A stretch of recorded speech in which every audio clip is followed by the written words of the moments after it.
Thanks for sharing those great examples. But I'm sure Fujitsu doesn't do all of this alone. What about your partnerships? Jeff, it's a great point. As I mentioned, Fujitsu has been making things for over 90 years, and we've been working with AI technology since the 60s. We've got over 1,000 patents within AI, and we have over 6,000 projects under our belt. We look at AI as an element of our digital intelligence platform. As you see in the top area, we've got a number of different use cases we're talking about today for vision, for auto ML, for trust, for predictive. But we do this through a number of partnerships. If you look in the lower left, we work with any of the key hyperscaler hosters like Azure and AWS. And our premium offering is to a company called Palantir.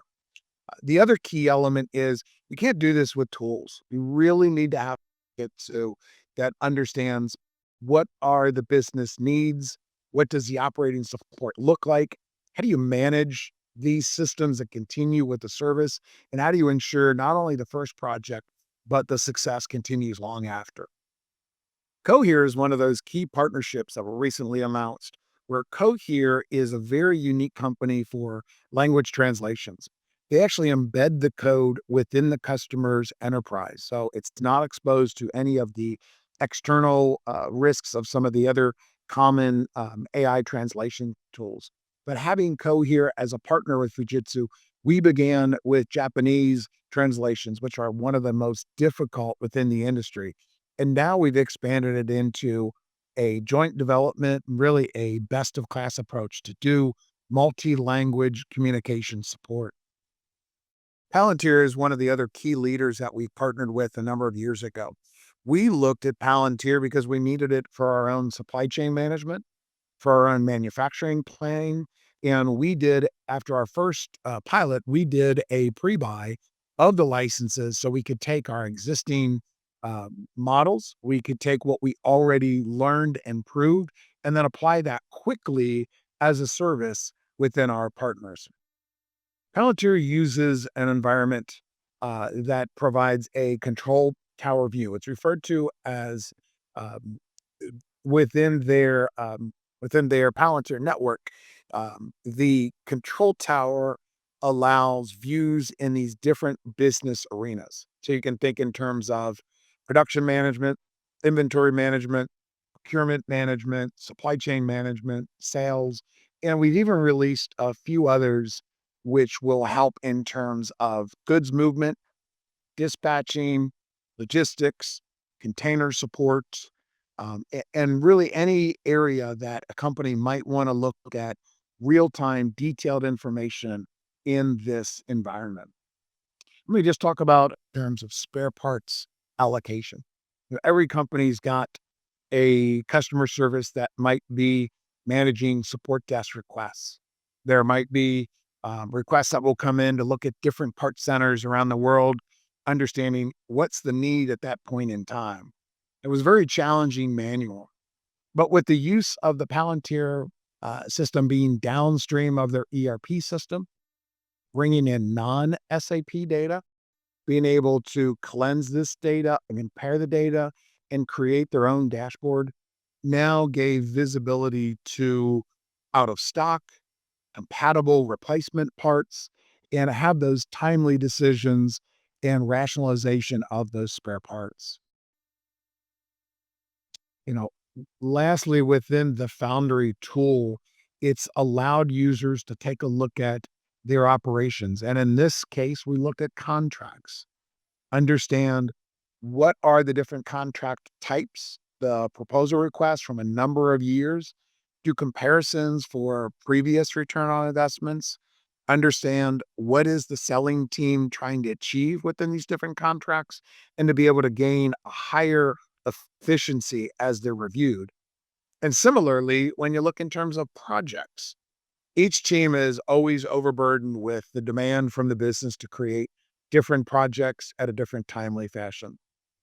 We've also been able to use the Palantir Foundry to then develop dashboards, give information to the progress, understand monitoring and some of the measurement practices, and then to be able to make a decision making of which ones are showing likely to show profit, which ones are lagging, and allow the risk management decisions that any project management is going to be interested in. Thanks, Larry. That is quite an impressive list of ways Fujitsu and partners like Palantir have made measurable positive impacts.